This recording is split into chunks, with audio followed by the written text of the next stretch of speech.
We're back. Season 44. Format's going to change a little bit. We're going to whip through this a little faster as we go into, I think, the final 3 years of Test Championship we're going to do over the next 3 episodes, which will take us to 50 years of rebuild. At the moment, we're almost back where we started. 78 points. In fact, 2 points less than when we started. We fell on hard times, brother. Test World Championship has just been wrapped up again, this time by Pakistan for the 4th time. A non-Pakistan Indian team hasn't won it since 2037. It has been an absolute rout as we go into the new Test World Championship and find India-Pakistan 1 and 2. We're going to have some interesting series because we are going up against South Africa. We're going up against India. We're going up against New Zealand. So 3 of the biggest teams in the world. 6, 3 and 2 in the world. Also worth noting, India just slightly on the rise from the little dip they've had in recent times. Our batting has been good, but when I look at it over the last 5 years, Fredericks has got the most runs, which surprised me. John in second, which surprised me. Singh in third. Now, Singh has only averaged 39 in that time.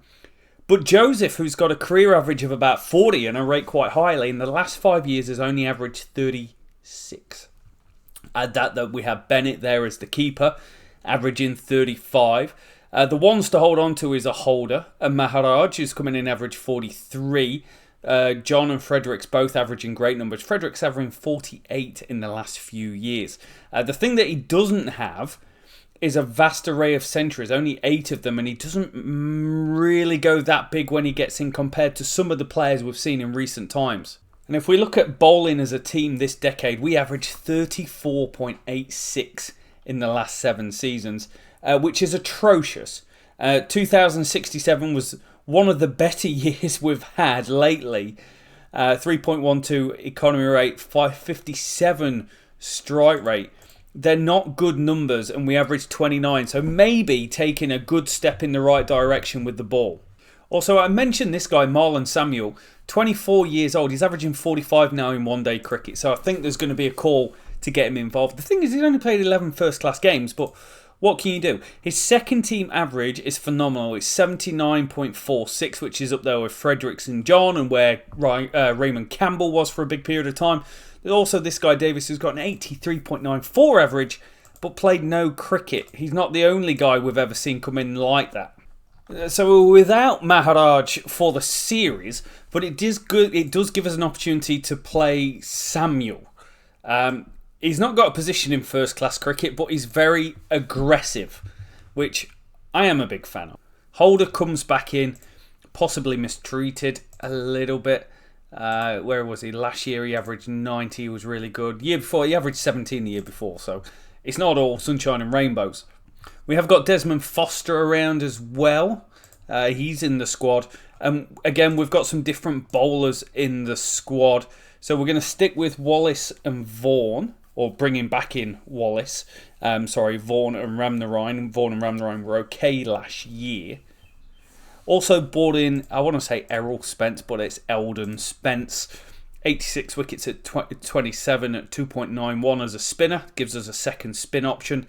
So yeah, we're not bad. I am thinking about moving on from Dianarini, which is a controversial call. He's now 34, averages 22 with about 36 with the ball. I think that's worth calling out. Last year he averaged 47. 44 the year before that. So I feel his time as the golden child is up and it's time to move on. We've got a pretty decent wicket to play on. I'm just trying to work out whether I play another bowler. I don't think I am. I think I'm going to go with 4 bowlers. Age-wise as well, there's only Singh and Fredericks 36, 35. So batting could be about to capitulate after a real golden period. The other thing I wanted to touch on was the yearly best performers. If you would have seen this if you've got access to it, if you've signed up through the Buy Me a Coffee site, link in the description below. But it's number of times ranks number 1 using the cricket draft formula algorithm to work out batting, bowling and all-rounder points. So Ryan Campbell was the most successful batters. 5 years in his career, he was the #1 ranked batter in using the cricket draft system for Singh 4, Fredericks 4, Samaru Soldier 4, Moabir 4. Shows how good those guys were, in particularly poor teams as well. Maharaj already got 2 to his name. With the ball, and we've had some great bowlers. Thorne 6, Anderson 5, Ali 4, James 3. James is 3, kind of tainted by the era he bowled in. He didn't bowl in a great period. Ramasaran, 7-time winner of the All-Rounder Award. Gamroot 4, averaging 10 with the bat, but did enough to make it on. And Ramasaran, 10 overall. And our record against South Africa is not a very thrilling one. 7 wins, 21 defeats, 23% win percentage. At the last games, we tied 1 apiece, with Nolan picking up a man of the match. In 2062, we lost 1-0, got thrashed by an innings. But before that, in the 50s, we actually did pretty well. We beat them 2-0. P. Campbell, Pelton, remember him, and Sonny Alford getting the runs. 2055-54, we lost 2-0.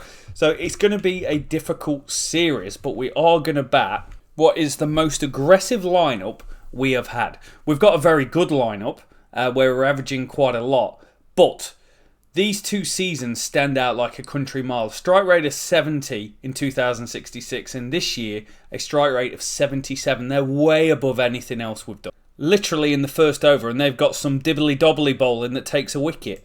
Right on medium, opening the bowling in Test cricket, 108 wickets at 33. And if you want to see Sonny John in action, there he is. Okay, Graham Gooch, 333. Sonny John scoring a century. He bats really well, 192 balls, 31 years old. You know, we've missed a lot of his cricket, but he's looking a very good player. Samuel looked really good on debut. 3 catchable shots, but I thought batted quite reasonably. First game playing, he got out when I upped his aggression. Singh with 81. Augustin with 51. This is under the radar. So we've had to find a keeper because we've not had a good one in a long time. But good to see him coming of age. 31 years old, coming of age. 4-run lead for South Africa. We're right in the game. Ellsworthy with 85. De Villiers with 53. They batted reasonably well, and our usual good partnerships towards the end. There's good partnerships towards the end when your bowling attack isn't that fierce, but Shamal Vaughan is kind of taking the lead as our best bowler. 89 wickets at 29 is a very good record. His strike rate is high, but he offers good economy rates. So what you need is strike rate from the other end, and we've got a strike rate of 77 so far from Weldon Wallace. Now, lose by 7 wickets. We get rolled for 185. I am worried about Fredericks, because a great player, averaged 64 last year, but 36 this year could hit him hard. There's no surprising that we're losing games of cricket, is there? We've got a real heavy condition for seamers here, thinking about taking Nolan out. He's not as good as any of the spinners we've had previously. But if we go with the 4 seamers, I'm going to bring in Dianari. No, I'm not, because remember, he's not very good at bowling these days. We're going to bring in Fisher Abrahams, 20... I can't do it. He's too young. He's too young to bring in. But this is the first class average of people from last year, and it is not very pretty at all. We could bring in Spence and play the spinner. Different types of bowler. But maybe we're going back to a bit of Thomas, who has had one stint in the team so far. 5 games, 21 wickets at 44. So we're scraping the barrel, and these are the best guys in domestic cricket. What a victory. I didn't see this coming. They take a 3-run lead from the first innings. Vaughan with another 5. Thomas going at 4.83 caused me some concern. We get rolled for 173. Birrell right arm dibbly-dobbly picking up 5. And then Thomas and Ramnarine have just ran the stack, gone straight through the back end of the innings to tie it up at 1 apiece. Decider.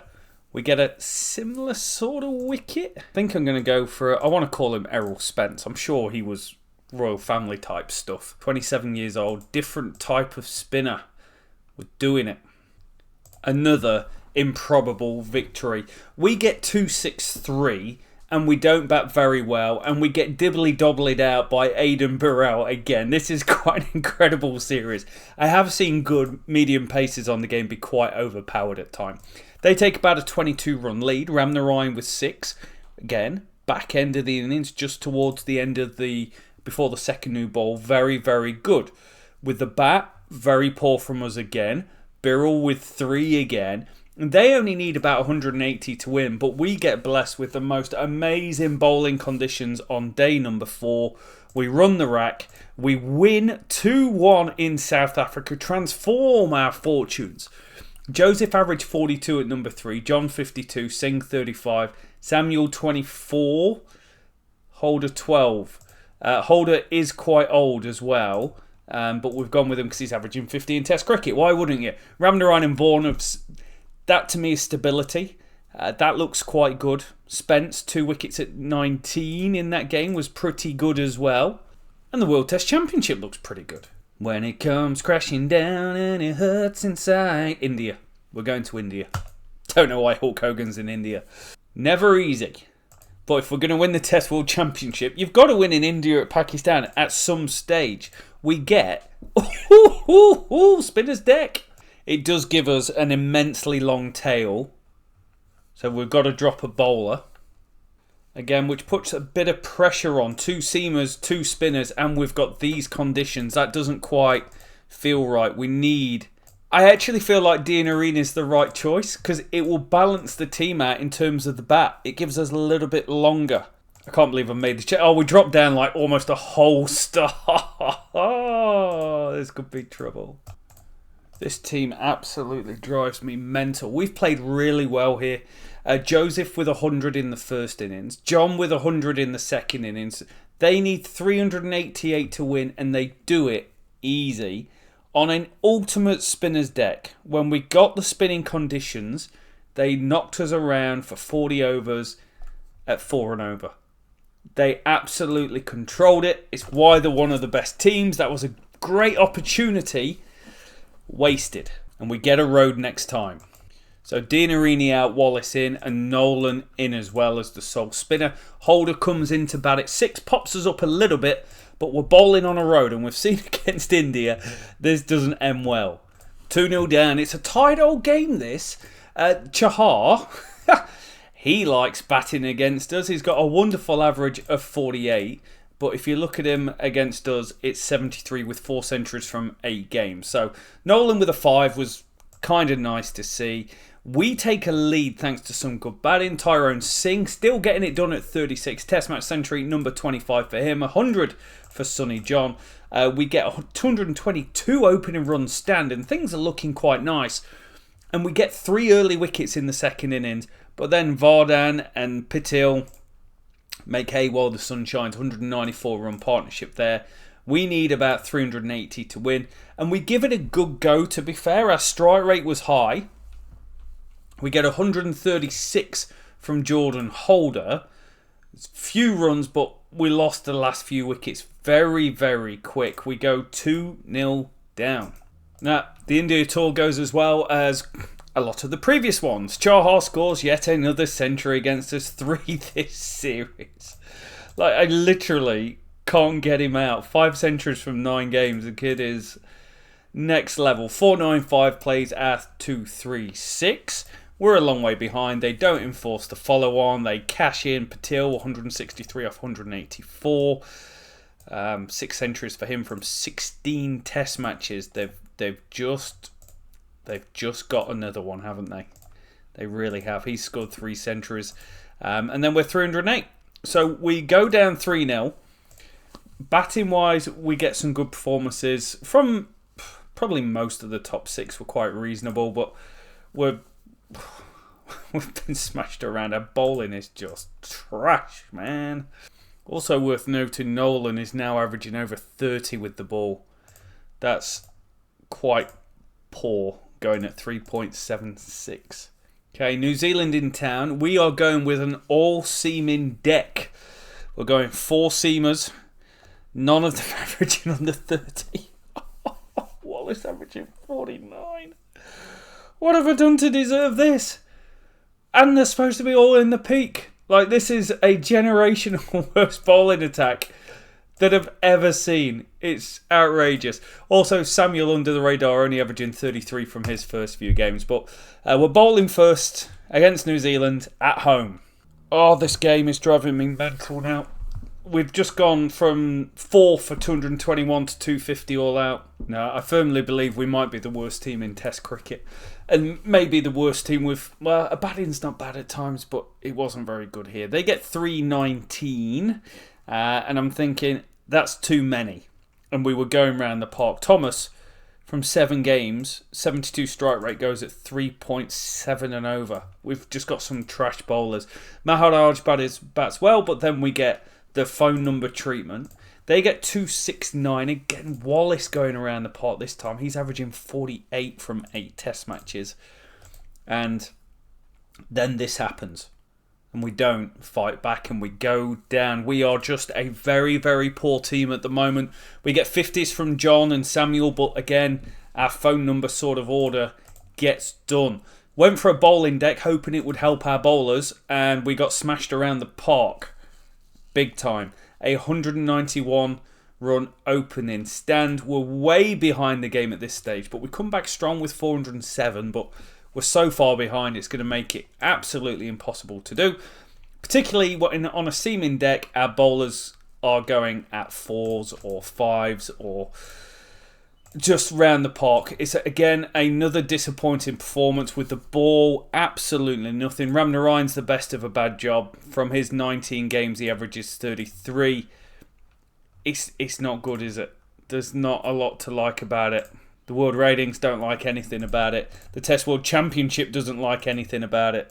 And like I said, as we roll into the next year, season number 45, this is going to be tough. We've got Sri Lanka, Pakistan for 3, England for 4. We've had yet another season of Wilfred Davis not being used despite his incredible second team rating.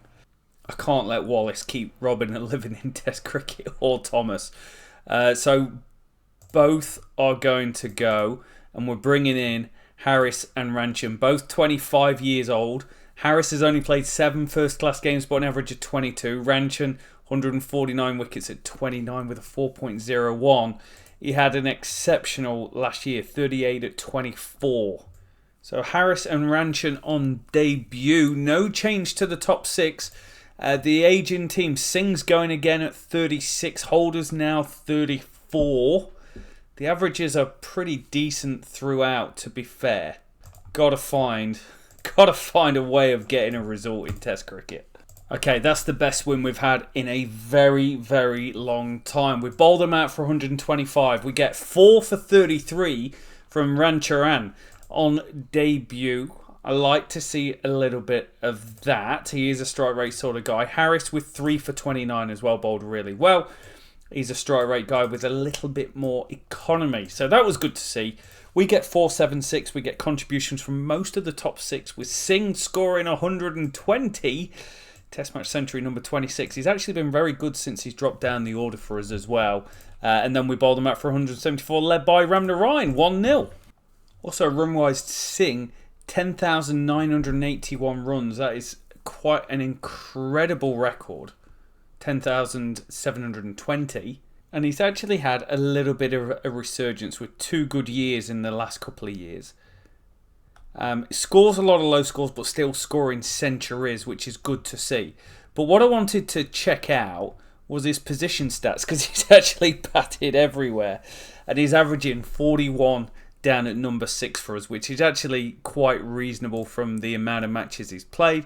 6 matches, 1 century to his name. Cumulative average is on the downturn, as you would expect, but strangely enough, his strike rate is on the rise, and putting it into blocks of 10 innings, we take the sweep.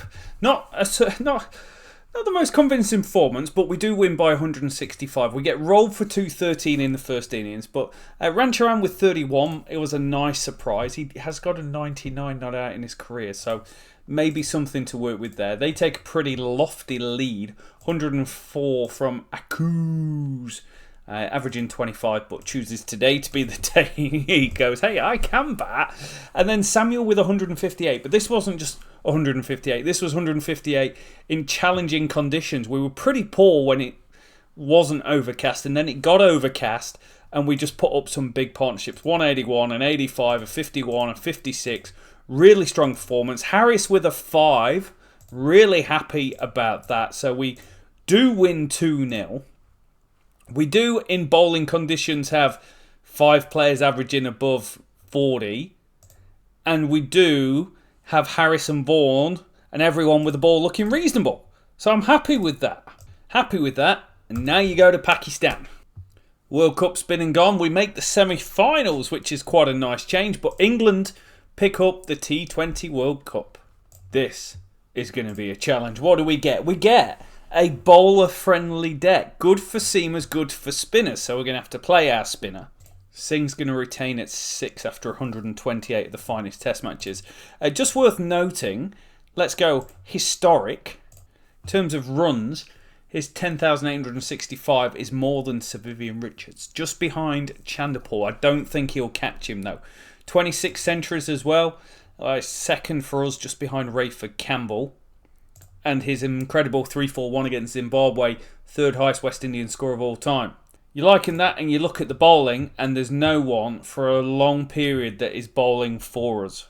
And one thing I did pick up on is that out of meaningful bowlers, Ramasaron's 41.6 strike rate was quite incredible and is literally the best in their history. Come on, Pakistan. What have you got for us? It's Pakistan, the greatest test team of all time at the moment. What do you expect? They score 368. Good runs from the top order. I didn't think we were too bad here because we kept them in check, kept them for less than 400. We batted and it was a completely different kettle of fish. It was difficult to bat on because it was that sort of wicket. They then get 270 in 54 overs. There were times here that they were scoring at like 10 and over. It was crazy. Maharaj with 99, but we're 216 runs short, 1-0 down. There's not really a move that you make either that substantially changes things. I think Nolan is so done. So we're going to go with our 4-seam attack for these conditions.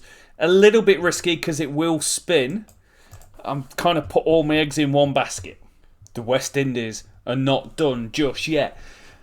Holder of the Jordan variety has one of the great games. 60 not out in the first innings, in an innings where we were rolled for 149. But we fought back with the ball. Harris and Ramnarayan with 4 apiece looked pretty good, and we stopped them getting away. Then Holder and Samuel put on a massive 91. But a really good middle order performance here. And Rancharan as well with 36. Quite enjoying the value that he's adding. Holder with a great knock. Averages 45 in his career. And then we get the best of the conditions. It was overcast. It was seaming. But the team still showed up. Kept the run rate in check. Good performance. 1 apiece in Pakistan. And we've got similar conditions. Less overcast, but similar. This is either the end of a dynasty or the start of one, because we've caused probably the biggest upset in the history of Test cricket, because Pakistan, make no bones about it, are a behemoth. They are a 4-time back-to-back defending, retaining Test World Championship winner. They're at an all-time high of 161 in the world ratings. And we've gone and done them dirty. And it's Samuel and Holder. Holder with 198. What a series this man has had. The crowning moment, age 34 from 27 tests. He's had a storied episode, series.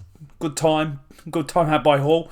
Harris comes in, takes 6. He's averaging 19 with the ball. Hey, have we got a bowler on our hands? I know we're bowling in bowler-friendly conditions. But in those bowler-friendly conditions, John scored 175. Maharaj scored 120. We put on 226. Maharaj has got 8 centuries, averaging 44. We get rolled trying to accelerate the game. But then Harris with a 4. He takes a 10 for 10. We've come from 1-0 behind, a hammering, to beat Pakistan. We've got 4 players averaging over 40. That's great. We've got 3 bowlers averaging in the low 20s. That's great. The world ratings, well, we gain about 10 points.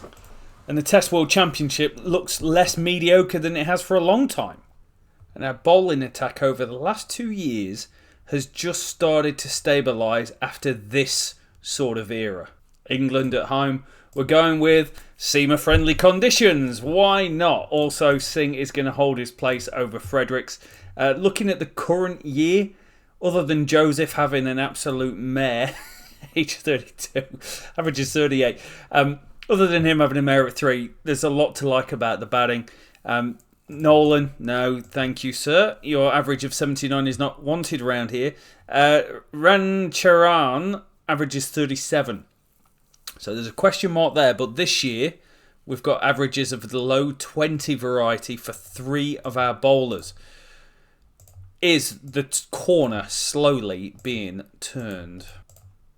I kid you not, we have done England with the seamer tactic.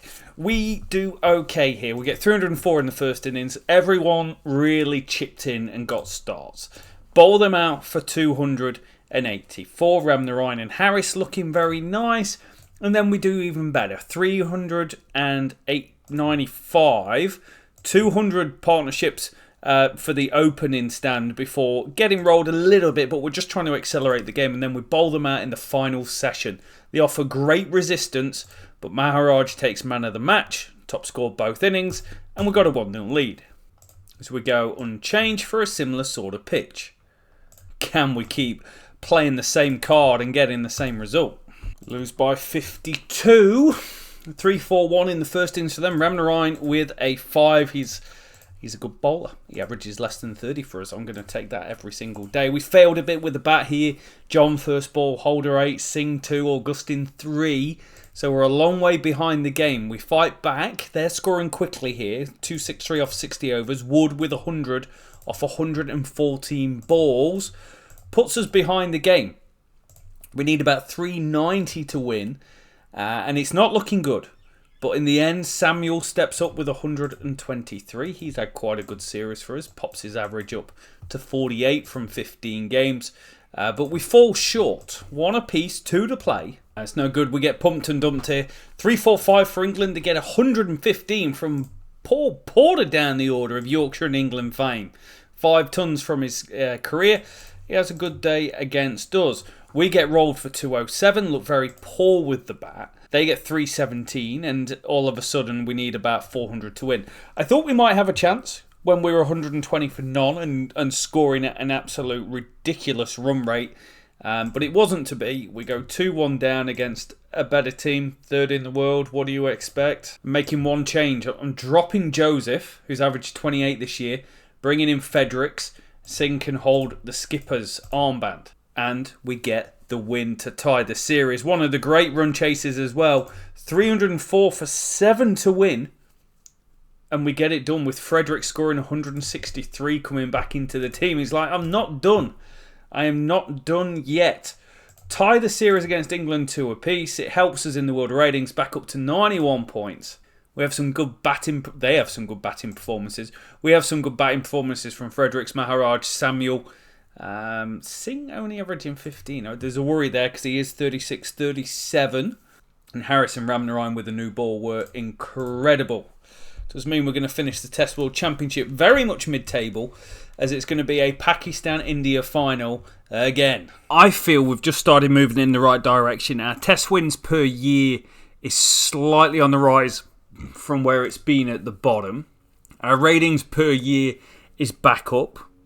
That's, anything going forward is a good thing for us. And our world ratings back up to 7th. Got a long way to go to get to 5th. One of the other stories is Australia's just managed to slightly come on the rise. They've been a poor team throughout the entire thing. Also, Pakistan now 1, 2, 3, 4, 5, 6, 7, 8, 9 years at number 1. Which means India's 9 years with not being at number 1. But they're back up to number 2.